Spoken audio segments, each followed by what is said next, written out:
Nos encontramos ya en la recta final. Este es el módulo 3, en el que realmente ya nada más vamos a reflexionar en términos generales de todo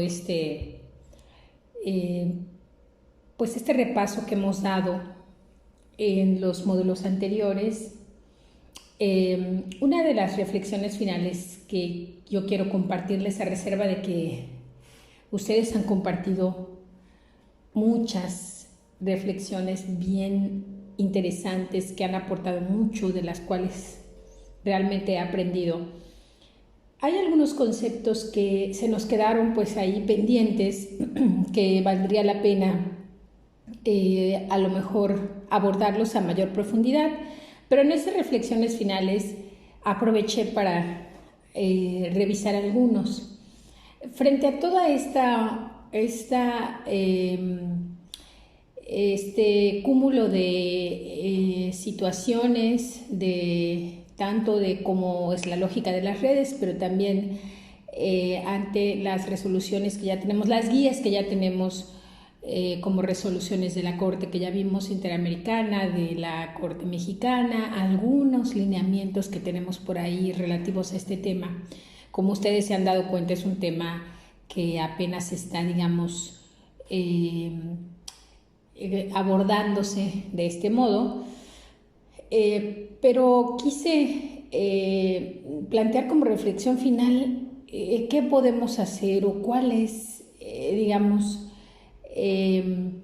una reacción, la mejor reacción que podemos tener a todos estos panoramas. Pues bueno, la mejor reacción es la que cada quien tenga, porque ante todo todos somos libres de ejercer nuestros derechos, como ya lo vimos, pero sí me gustaría plantear algunos temas importantes a tomar en cuenta. Uno es el control de la privacidad de nuestros datos. Sí es importante verificar, más allá de que podamos ejercer alguna acción si un derecho es violado en cuanto a nuestra privacidad, pero la realidad es que podemos hacer mucho si nos aseguramos de algunos controles con los que ya cuentan los espacios digitales. Claro, como vimos, pues todo es susceptible, ¿verdad? Aquí a veces los ciberdelitos que vamos a ver más adelante avanzan más rápido que las soluciones que se van dando, pero por ejemplo una recomendación es verificar las políticas de privacidad en su cuenta de Google. Recuerden que las cuentas de Google pues son cuentas que dan acceso a varios servicios o a varias aplicaciones, por ejemplo al correo electrónico de Gmail. Lo mismo ocurre en Yahoo y en otros proveedores de correo electrónico, pero por ejemplo en el caso de Google, que es uno muy usado, también nos da acceso a YouTube. Entonces, verificar privacidad y controles en las redes. Estas aplicaciones tienen un menú en el cual uno puede controlar su privacidad, por ejemplo, la ubicación, controlar qué actividades guardamos, es decir, qué rastro deja nuestra interacción en la red, en la búsqueda, porque además Google es un buscador. Entonces vale mucho la pena conocer estas políticas, darse el tiempo de leerlas y decidir lo que uno quiere que se vaya guardando, incluyendo, hay opciones para que se sugieran o no anuncios. Todo eso se puede controlar en Google y en otras plataformas. También conocer las reglas. Como habíamos visto, ya son las propias empresas de plataformas y espacios digitales quienes están tomando acciones. Por ejemplo, Twitter tiene reglas que permiten o filtran mensajes o conversaciones o debates relativos a que incitan a la violencia, al acoso, que pueden derivar en delitos. o que en sí mismos representan lo que ahora llamamos un ciberdelito. Entonces, sin embargo, pues como siempre, se preserva el derecho a la libertad de expresión. Pero estamos hablando de temas de violencia, amenazas violentas, terrorismo, explotación sexual infantil, son algunos de los temas que se pueden revisar en la política de Twitter: abuso, acoso, comportamientos de incitación al odio, suicidio y autolesiones, que tampoco pues se pueden fomentar en Twitter. Porque, bueno, recuerden que esta red es una de las más, pues, de mayor carga política, de mayor debate. También en otras plataformas como Facebook, muchas personas manejan Facebook, entonces no hablo demasiado, pero la realidad es que en el caso de Twitter, por ejemplo, o Instagram, que es otra red de la cual ya hablamos, tú puedes controlar quiénes te siguen, o ser, digamos, tus amigos, tus seguidores, o tus amigos en Facebook. Pero la realidad es que cuando tú autorizas, debes verificar bien a qué cuentas estamos dando acceso, si realmente conoces a esa persona o es una cuenta que puedes verificar que es una cuenta real. Y con esto pues reducimos, ¿verdad?, riesgos de privacidad. En el caso de todos los espacios y todas las redes sociales, cuando se elige, porque eso incluso pasa en Facebook, tú puedes elegir, incluso en Facebook tú puedes dar como una prioridad a qué publicaciones quieres que vayan saliendo. Y eso incluye también portales interesantes de empresas, de instituciones, de gobierno, de figuras públicas, o sea que también hay una diversidad más allá de las personas que tú conoces y tengas como amigos. El hecho es que cuando eliges a quién seguir, pues realmente tú estás estableciendo un filtro del tipo de información que quieres conocer. Entonces, generalmente, como ya habíamos visto anteriormente, nuestras emociones y nuestra forma de ver la vida nos llevan a fuentes o personas que coinciden con nuestros puntos de vista, pero es enriquecedor también conocer los puntos de vista a veces opuestos y bueno, también es recomendable que este filtro no sea aquellas burbujas de información de las que hablamos al inicio. Verificar las cuentas es importante. Algunas no tienen todavía la insignia de verificado. Hablábamos de que Twitter está, por ejemplo, revisando sus políticas de verificación, sus mecanismos, pero se puede saber a través de sus publicaciones. Por ahí les voy a dejar un video que es bien interesante para que conozcan un poco más de este tema, porque se puede ver a través de las publicaciones, de las fechas en que ha publicado una cuenta, si es activa, si no es activa, el tipo de perfil, el tipo de seguidores incluso, o la fecha en que fue creada. ¿Es recomendable seguir a los medios? Claro, más adelante vamos a ver unas informaciones relativas al ranking o al listado de veracidad de los medios en México, pero también lo que nos permiten estas redes sociales es acudir a las fuentes directas.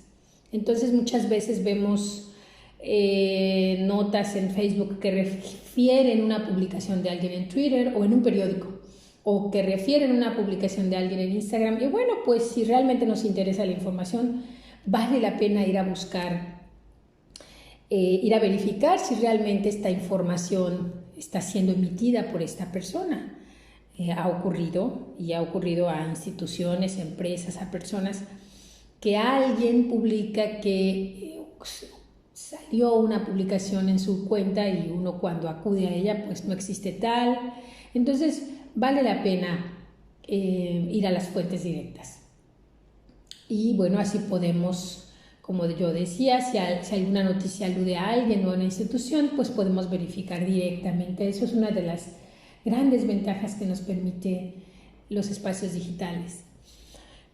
Y bueno, al final de cuentas, al controlar la información, datos o imágenes que se comparten, pues el riesgo de posibles delitos, de los cuales ya no hubo oportunidad, ¿verdad?, de abordarlos así uno por uno, pero igual les voy a dejar algún... bueno, tenemos una página, un micrositio en la página del Poder Judicial relativa a ciberdelitos, y ustedes pueden ver ahí las definiciones. Incluso tenemos por ahí una guía de sitios oficiales relativas a este tema. Y entonces se reduce pues este riesgo, que es lo que pues de alguna forma podemos hacer nosotros. Y recordar que exponer información en redes o en espacios digitales pues tiene que ver con nuestra voluntad de hacerlo. De manera que al compartir ubicación, planes de viajes, fotos, sobre todo menores de edad, expresiones sobre temas que pueden ofender a las personas, todo eso trae o puede traer una consecuencia, porque al final de cuentas, aunque solamente esté publicado para unos amigos, recuerden que pues existen las capturas de pantallas, los reenvíos, y eso es muy difícil de controlar, tan difícil que llega a veces a causar daños tremendos en la vida real de las personas. Más adelante vamos a ver unos casos que fueron tristemente célebres a nivel internacional. Entonces, controlar el etiquetado de fotos, por ejemplo, es una buena idea, que otros no puedan etiquetarte automáticamente, sino que tú lo apruebes. Gestionar de manera inteligente en general las emociones, ya lo vimos, tal como lo hacemos pues, en la vida real. También es importante la inteligencia emocional. Y ponderar la participación en posibles debates siempre es importante tenerlo en cuenta, porque a algunos debates, pues, como ya hemos visto, pueden llegar a ser, entre comillas, artificiales o al menos incentivados por un motivo que está más allá de aportar algo, que sería lo enriquecedor de un debate. Entonces, vale la pena también reflexionar sobre que existe una ciudadanía digital, que así como somos ciudadanos y tenemos normas para nuestra vida diaria, real, digamos, en el mundo físico, ocurre exactamente lo mismo en los espacios digitales. En realidad, esta vida de algún modo se traslada o se empalma con lo que hacemos como ciudadanos digitales, y que dejamos una huella digital. Más adelante también vamos a ver esto. Es decir, siempre hay forma de que se recupere la información que hemos publicado, o un video, o etcétera. Y esa huella digital, pues, qué bueno para cosas que nos enriquecen, para cosas que nos enseñan, que nos hacen mejores, ¿verdad? Pero aplica también para otras cosas que a veces pues se hacen sin una mala intención, a lo mejor por un descuido, y quedan ahí registradas, y difícilmente, a pesar de que tenemos toda una serie de, como ya vimos, de derechos y recursos, más adelante también vamos ahorita a reiterarlo, pues quedan expuestos ante los ciudadanos. Claro, tenemos recursos, tampoco hablamos mucho de los derechos ARCO, que ya están, que los tenemos en México: acceso, rectificación, cancelación u oposición, que se trata acerca de cómo las entidades públicas y privadas tratan nuestros datos cuando le ofrecemos un correo o cualquier otro dato personal. Tenemos estos recursos, aquí podemos ver cuáles son estos derechos y qué significa cada uno de ellos. Eso aplica también para los datos personales que poseen los particulares, como yo les comentaba, y los datos que poseen las entidades públicas.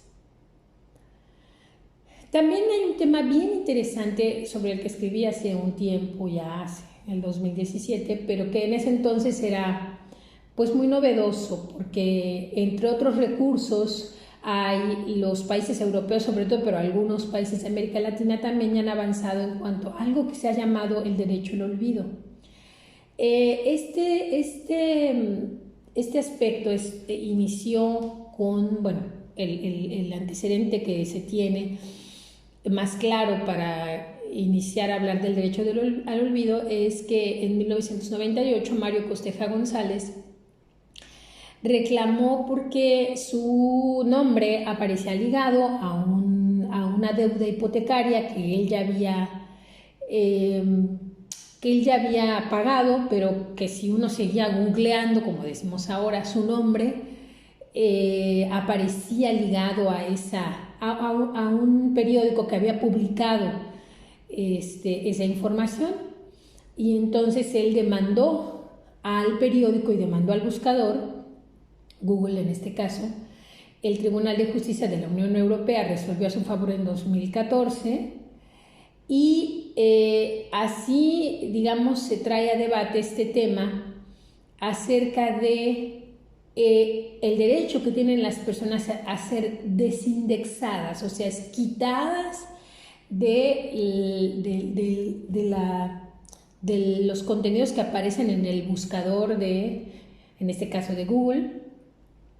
Él alegaba pues porque dañaba su reputación e imagen. Entonces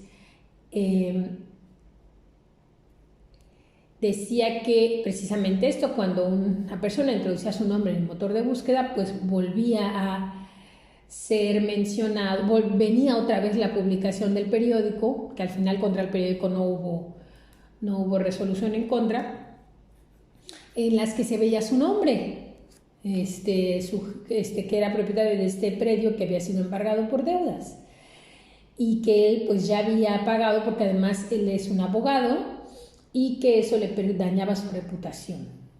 Al final gana, ¿verdad?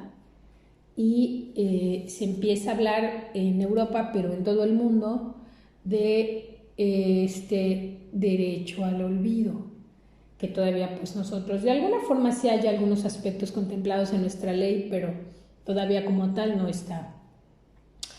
Y otro concepto que no abordamos, solamente lo menciono, es el tema de la habeas data, que ahora está mencionándose mucho en el derecho relacionado con los contenidos informáticos, y pues toma su nombre del habeas corpus, y en realidad lo que busca, el objetivo y lo que protege es la autodeterminación informativa, es decir, que yo tenga el poder, el control de hacer con mis datos personales, por ser míos personales, pues de autodeterminarme sobre ellos.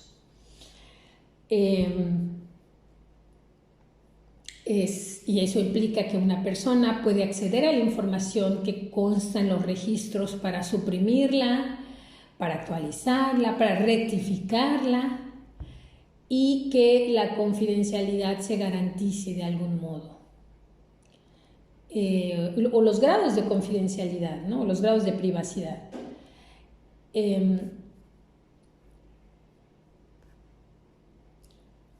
El objetivo tutelado, pues, coincide con la intimidad y la privacidad, pero tiene mucha relación con otros derechos, derecho al honor, a la propia imagen, y esto se está hablando de la habeas data, y algunas leyes ya lo contemplan como tal en algunos países de América Latina. La Relatoría para la Libertad de Expresión de la Organización Interamericana informa en un reporte que países como Argentina, Brasil, Colombia, República Dominicana, Paraguay, Perú y Venezuela ya han integrado en alguna ley este derecho, digamos. Sin embargo, ¿qué es lo que pasa en la Internet? La Internet y los espacios digitales tienen posibilidades infinitas, y es muy complejo que ejercer o ganar, por ejemplo, el caso de Mario Costeja, o que avance la habeas data, es prácticamente no sé si decir imposible, pero muy, muy difícil que una información que ya ha sido tan expandida, que ya poseen, porque se pueden bajar las fotografías a un teléfono, ustedes lo saben muy bien, a un teléfono inteligente, o los videos, se pueden hacer capturas de pantallas de los videos. Es muy difícil que realmente se llegue a ser olvidado, digamos, en Internet. Y hay personas que hablan de este efecto Streisand, que trae el nombre a raíz de una denuncia que la actriz Barbra Streisand promovió en 2003 en contra de un fotógrafo que había tomado fotografías de grandes propiedades en California que estaban, digamos, afectando a la ecología, y la actriz y cantante lo demandó, pidió $50 millones por daños, pero la realidad es que el juez falló a favor del fotógrafo y incluso ordenó a la actriz cubrir los costos legales. La realidad aquí, en realidad, de lo interesante y por lo cual se le llama el efecto Streisand, ¿qué es? Pues es el hecho de que al tratar de ocultar o al tratar de, digamos, no ocultar, pero sí generar una acción en este caso legal, puede ser otro tipo de acciones, tratar de retirar una publicación cuando ya la publicación alcanzó ya tuvo algún alcance, lo que genera es mayor interés. Y cómo las fotografías, como decimos, se pueden capturar, se pueden bajar, se pueden manipular, etc. Pues en este caso, lo que ella trató de ocultar realmente lo que provocó fue una mayor publicidad, y la fotografía se volvió viral. Ella denunció en marzo, y en abril de ese año la página de este fotógrafo, que tenía muy pocas visitas, pues se convirtió en un hit, entre comillas, en número de visitas. Solo en ese mes tuvo 420,000, porque pues llamó la atención el caso. Reproducir y compartir información es otro tema importante que quise incluir en las reflexiones, porque volviendo a esto, pues nosotros podemos colaborar y aportar mucho conocimiento. Quienes son especialistas en ciertos temas, trabajan en asuntos que pueden ser de utilidad para los ciudadanos. Podemos generar información y podemos compartirla y tener acceso a fuentes verificadas e interesantes que podemos ofrecer al debate. Entonces, pues ese sería aquí la reflexión primordial, y pues tratar de verificar que fuentes sean confiables, comparar versiones, conocer el texto de quien emite la información, el pensamiento crítico de que ya habíamos hablado, y lo que más creo que es súper relevante es el respeto a la libertad de expresión de todas las personas. Porque si nos encontramos con casos de figuras públicas que, como habíamos dicho, voluntariamente se han puesto en el debate público, y después, cuando hay una opinión que no les parece, que ya vimos qué tipo de informaciones no pueden ser censurables, entonces aluden o reaccionan, digamos, de tal o cual manera que no es la que se espera de una figura pública. Aquí converge todo, ¿no? El respeto a la libertad de expresión, tener conciencia de la voluntariedad de estar en un espacio digital, y la gestión emocional de nuestras reacciones. Y bueno, en cuanto a las fuentes de información, pues hay muchas fuentes que se pueden. Yo no estoy haciendo una lista de qué leer, para nada, solamente me estoy guiando por un estudio, un reporte que hizo, un ranking que hace el Instituto Reuters, y para estudios de periodismo, y donde nos dice cuáles son los medios que en México mayormente se utilizan para informarse, y aquí vemos cuáles son los que son radio, televisión, e incluso online, medios online, y aquí pueden ustedes ver cuáles son los que tienen más alcance, digamos. Aquí semanal.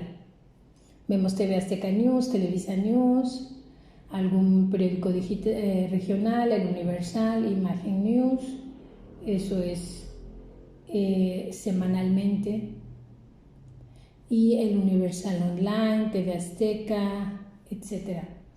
Pero la que me interesa muchísimo es que este instituto de periodismo hizo un estudio acerca de la, digamos, veracidad, o al menos lo que ellos encontraron que se cree, ¿verdad? Que la veracidad son estos medios, son los que la gente considera más veraces. Tenemos muchos conocidos como CNN, El Universal, Milenio, Imagen, El Financiero, Canal 22, que es un canal del Estado mexicano, Radio Fórmula Noticias, Reforma, Uno TV, TV Azteca, Animal Político, etcétera, etcétera. Y aquí muestra los porcentajes de veracidad, digamos, o de confianza en esos medios. La realidad es que, bueno, hay una cantidad enorme de medios que además probablemente no sean los medios tradicionales como algunos que acabamos de ver, pero si nosotros nos damos cuenta de que genera información veraz, con fuentes, pues creo que podemos integrarlos a nuestra gama de posibilidades informativas. Y aquí les compartí una infografía de algunos tips para identificar la desinformación. Sí importa mucho, por ejemplo, la fecha de la noticia. Incluso por ahí hay un sitio, y les iba a poner el logo, pero sí se los voy a poner, en el cual tú puedes poner la fotografía y verificar su fecha de creación, y para ver si es actual o no. Y también tener cuidado con las páginas de sátira. Alguien me mencionaba por ahí eso en las reflexiones. Les digo que ya todas estas reflexiones en realidad nada más recogen sus aportaciones, y nos hablaban de una página que fue muy famosa en su momento, que se llamaba El Deforma, bueno, creo que hasta ahora, y bueno, era una sátira a la página de Reforma, por supuesto, pero han de saber que la página de Reforma, por ejemplo, es una página que tiene costo, no se puede acceder de forma libre. Pero no hubo quien en su momento, cuando esa página estaba muy de moda, creyera, ¿verdad?, que era cierto. Y aquí hay otras recomendaciones que nos da la revista Expansión, por ejemplo, comprender cuándo se trata de un reenvío. Ahora ya, ¿verdad?, ya a partir de un tiempo, WhatsApp incluyó que cuando reenvías ya se sabe que es un reenvío. Eso no se había hecho, precisamente se hizo para que la gente esté atenta de que ese no es un contenido original, por ejemplo. Mirar cuidadosamente lo que decíamos, si son editados, verlos con atención. Y sí, la verdad es que la ortografía es importante, pero bueno, de repente sí vemos algunos detalles por ahí, incluso en medios tradicionales y en cuentas de personas públicas. Eso es una cosa que, por ejemplo, puede parecer un detalle, pero hay que cuidar también mucho la ortografía. Corroborar todo con fuentes confiables, ya hablamos de esto. Dudar sobre lo escandaloso. Ahora resulta, bueno, a veces que algunas cosas escandalosas sí resultan ser reales, pero sí puede ser lo que nos recomienda Expansión, sí puede ser un consejo bastante bueno, y yo diría incluso, pues, como que presumir que un escándalo al verlo es falso y ya después verificar que es real. Y lo que decíamos, pues que no reenviar un contenido del cual no estemos seguros. En cambio, si enviar un contenido enriquecedor, confiable, interesante, que aporta, pues yo creo que eso es lo que a veces, como decimos, lo que necesitamos, ¿verdad? En el debate público. Y bueno, y otra reflexión que quise traer al caso es la gestión de redes bueno, requiere un tiempo, un esfuerzo.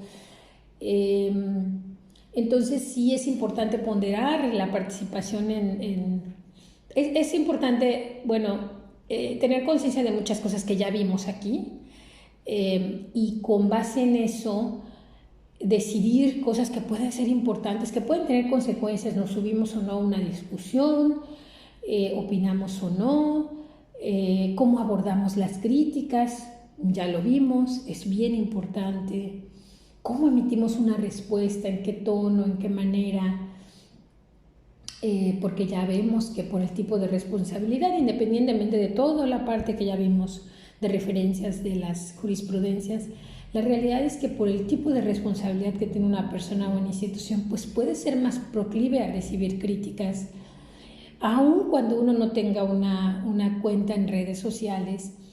Es posible que ande un nombre por ahí en los que ahora ya conocemos en los hashtags, en las tendencias, ha pasado. Y hay que tenerlo en cuenta y saber que todo puede trascender prácticamente, todo trasciende a los espacios digitales. Y bueno, sí, se puede actuar cuando se trata de posibles daños, de posibles delitos, se puede hablar, hay cuestiones civiles, como ya vimos, pero sí hay que ponderar el hecho de que a veces lo que se busca es generar pues, yo no diría un escándalo, pero generar una polémica mayor, y ahí hay que ver con qué cartas y en qué tesitura podemos participar. Aquí hay un libro, bueno, que es bastante recomendable, que se llama Linchamientos Digitales y que nos dice algo muy cierto la autora: las redes sociales son determinantes en la reputación social de cualquier persona. Todo lo que harías en tu vida real, pues no deberías hacerlo en tu vida online. Y bueno, hablando de gestionar, pues no podemos a cada reacción estar, bueno, ocurre, ¿no? Tuiteando sin una gestión adecuada, que era el punto que quería yo seguir, porque las redes, como ya vimos, son una gran caja de resonancia. Los ciudadanos están atentos a lo que expresamos.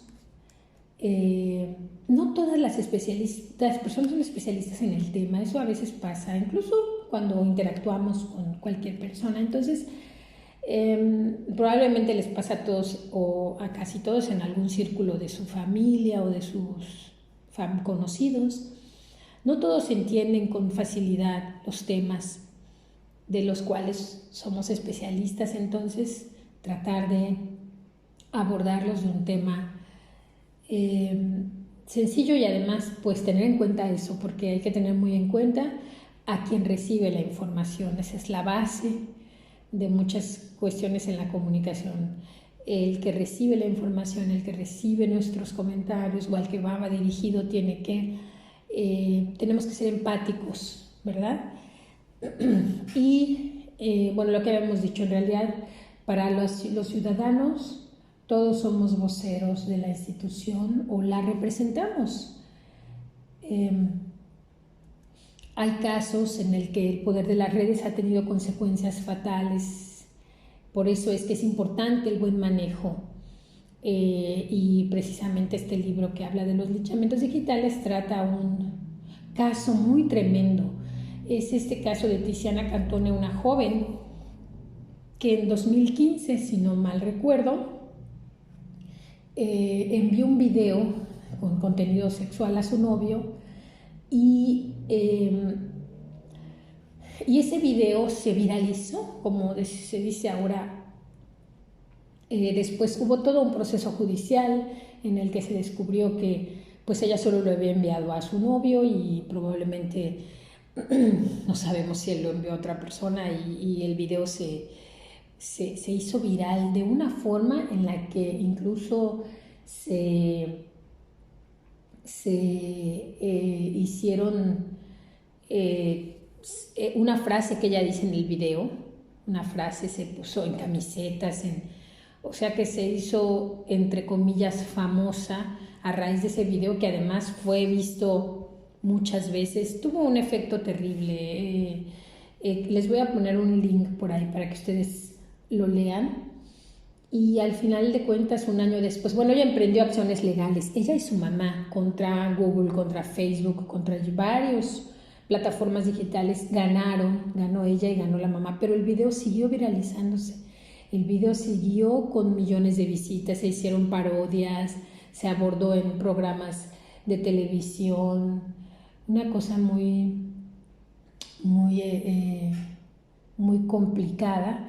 Y esta joven se suicidó en el 2016 a raíz de que, como dice aquí la autora de este libro, pues en las redes sociales no hay olvido, porque quedan los registros ahí permanentemente imborrables. Cuando una persona captura un video en la pantalla de su teléfono, pues ya lo tiene y puede prácticamente hacer lo que quiera con ese video. Entonces es un caso que de verdad se presta a la reflexión, a reflexiones muy profundas, que a lo mejor no son el tema específicamente del curso, pero que sí vale la pena tener en cuenta y conocer, porque nos refleja también lo que somos como sociedad, ¿no? Bueno, este caso pasó en Italia, así que pasan este tipo de cosas en muchos lugares, en muchas sociedades. Y bueno, lo que decíamos, pues compartir contenido veraz y útil es de gran valor, eso está pidiendo la sociedad. Ya hablábamos de fuentes y de espacios digitales, las bibliotecas digitales, por ejemplo, que existen, de la Corte, el Instituto de Investigaciones Jurídicas, y así en cada temática hay fuentes que de veras es muy impresionante, los libros digitales que hay en internet gratuitos, hay una cantidad de estudios, tesis. Bueno, la Corte ha hecho un trabajo impresionante también para dar a conocer, bueno, no, en nuestra propia página están las sentencias más relevantes, otras páginas de otros poderes judiciales también están de forma proactiva enriqueciendo sus acervos. Hay muchísima información de gran valor y entonces creo que podemos contribuir cuando compartimos contenido veraz y útil, contenido original, es decir, creado, no tomado de otro lado. Expresar opiniones, pues sí, tiene un alto valor cuando consideramos los principios y valores que rigen nuestra vida personal y profesional. Generan puntos de vista que son apreciados por el público, porque pues al final de cuentas, reitero, todos gozamos de los derechos de libertad de expresión y podemos ejercerlos. Pero desde luego, como ya hemos visto, pues hay acotaciones, hay connotaciones diferentes para los servidores públicos, que probablemente ustedes conozcan mejor que yo. Todos estamos sujetos a la crítica, eso hay que tenerlo muy en consideración siempre. Y las redes sociales ayudan a enriquecer y ampliar los debates, y los espacios digitales, como ya también hemos visto, nos permiten visualizar temas y problemáticas. Y para cerrar, yo solo quería enseñarles la cuenta. Ese me parece un caso de éxito. Esta cuenta del embajador Christopher Landau, que tiene muy poco tiempo, no tiene tanto tiempo de ser embajador. Vean la cantidad de seguidores que tiene, pero es una cuenta que está muy bien manejada. Se le conoce como el embajador tuitero y contrasta mucho con el discurso del gobierno, que el gobierno tiene a veces, del gobierno de Estados Unidos tiene en referencia a México, pero está muy bien balanceada. El embajador contesta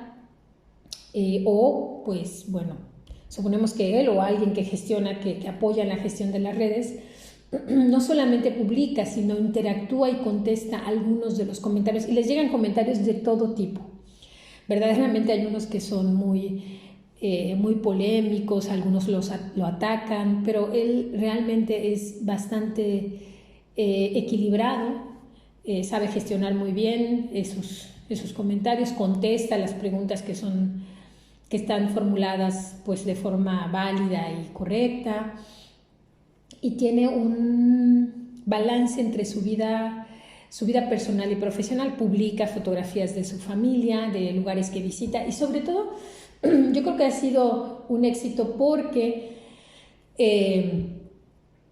siempre pone el nombre de México en una forma muy positiva. Desde luego no se puede esperar otra cosa, pero me refiero incluso a anécdotas, va a los mercados, no sé, allá en México, en la Ciudad de México, los mercados más famosos, o cuando visita algún poblado, toma fotografías de las artesanías y las enseña, se muestra orgulloso de lo que es México y su riqueza cultural.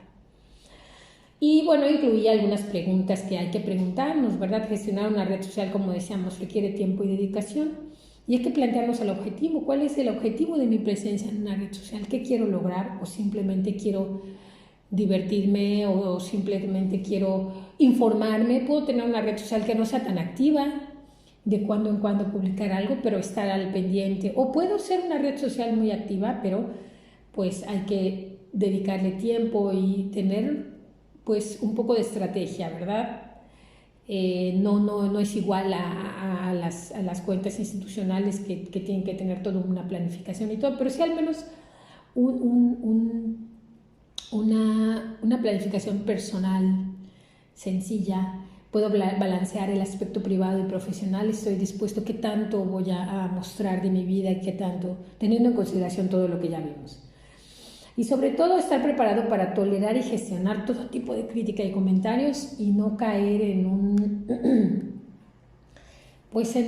digamos, en un fondo ahí profundo de debate que puede ser interminable en las redes sociales, o que si estoy dispuesto, bueno, pues hacerlo con todo lo que ello implica.